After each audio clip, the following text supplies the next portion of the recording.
How's it going, guys? ShizuCats here. Today's a bit of a special character overview, as we're going to be looking at the first traveler entering the game that has a different kit than their JP counterpart. Recently, it was announced that certain characters' skills and stats could see changes in the English version of COTC, and today we'll be getting our first example of these characters with the Ice Warrior Lionel. Lionel is a character who never really had a chance to shine in the JP metagame. He's designed as a defensive character with the ability to raise his own defensive stats, but lacks other utilities to combo with it, such as Taunt. Additionally, he lacked the offensive tools to make himself stand out over other characters like Fior. Lionel's best niche usage on the JP side was in the Warrior's Job Tower, where he was notably the best character to use if you wanted to cap defense down when brought alongside Fior. Lionel's voice is provided by Kosuke Toriumi. Some of his notable roles include Guido from JoJo's Bizarre Adventure Golden Wind, Kiba Inuzuka from Naruto, Yuri Lowell from Tales of Vesperia, Junpei Iori from Persona 3, and Kaya from Genshin Impact. Later on down the line, he'll also voice a future character released in COTC named Falco, so look out for him as well. Stat-wise, Lionel is a pretty decent unit offensively, with an identical attack stat as Fior at 404. However, he suffers from significantly lower speed at only 275. Compared to all the other warriors currently in the game at this point in time, Fior is honestly just an outlier herself, as she's fairly speedy, but that still doesn't stop Lionel from being the slowest 5-star warrior currently in the roster besides Idea. Despite having an attack stat equal with Fior, he suffers from not having any built-in damage up passives like she does, which results in his damage still being noticeably lower but still fairly respectable. Taking a look at his kit, we'll first take a look at the skills that have been removed from the EN version.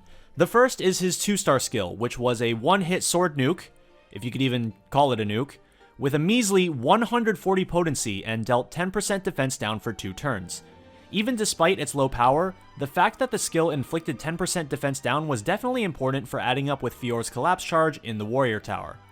The other skill being replaced in EN is his 4-star skill, which was originally a one-hit ice nuke with 230 potency. Since Lionel has an incredibly low magic stat, in the class that gets the least help in its magic stat through weaponry, this was just an incredibly underwhelming skill to take up a slot in his skill set, especially when you consider that Lionel ended up having no ice multi-hit at all as a result. Now let's start talking about Lionel's improved kit, or actually, I'll just let past me talk about his new skills. Take it away, me. And those are a 3-hit sword single target with what looks like 3 times 55 potency based on the SP cost, and it also inflicts what I assume is 10% defense down, might be 15%, not 100% sure, but it's definitely some sort of physical defense down, and this is looking to be a very, very powerful skill.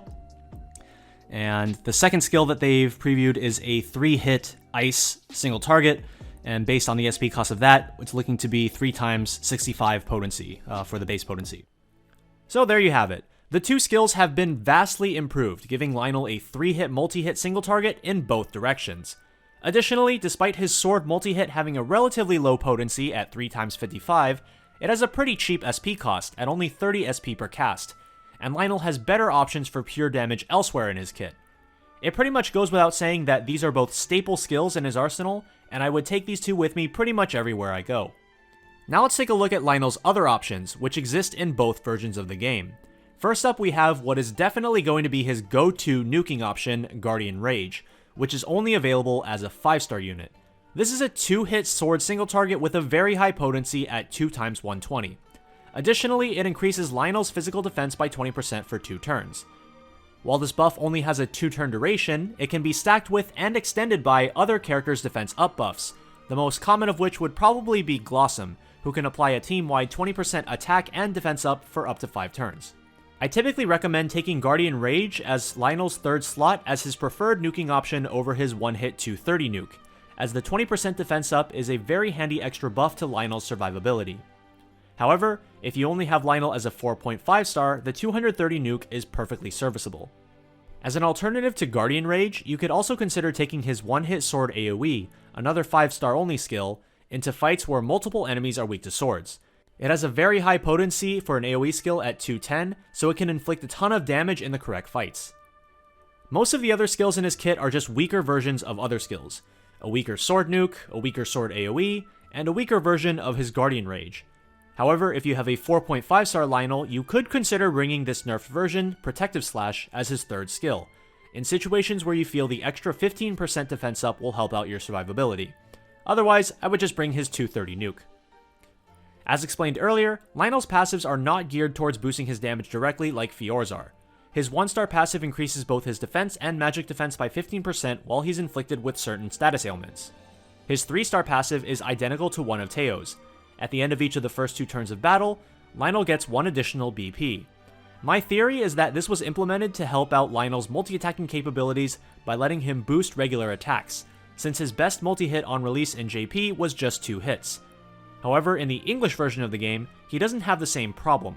This means that Lionel just gets a bit more opening damage, assuming you're using those extra BP and not letting them go to waste by capping out and not using them. You could also just go for an early 4-hit regular attack anyway. I'd probably do this on like turn 2 so that you can apply his defense down on turn 1 with his 3-hit sword. For accessories to wear, the choice is clear. You want warrior emblems on Lionel. As a character who doesn't have any built-in damage mechanics, if you want him to be dealing more damage, you're going to want the accessories that let him go to work. However, if you have Corrin in your roster, who's another character with no built-in damage passive, I'd rather let him have the warrior's emblems first, as he has much higher damage potential through abilities such as Arrhythmic. Overall, Lionel's buffs have brought him into being a much more competent unit. Is he top tier? No. Other 5-star warriors like Fior, Corrin, and Idea all beat Lionel in one way or another, whether it's their versatility or raw strength. However, this isn't to say that Lionel is useless, as you can always bring him alongside these other powerful warriors for a strong sword composition. While he isn't a unit that I would actively recommend pulling for, he's a welcome addition should he join your party later on, and the buffs that he received for EN will give him many more opportunities to see play compared to his JP counterpart.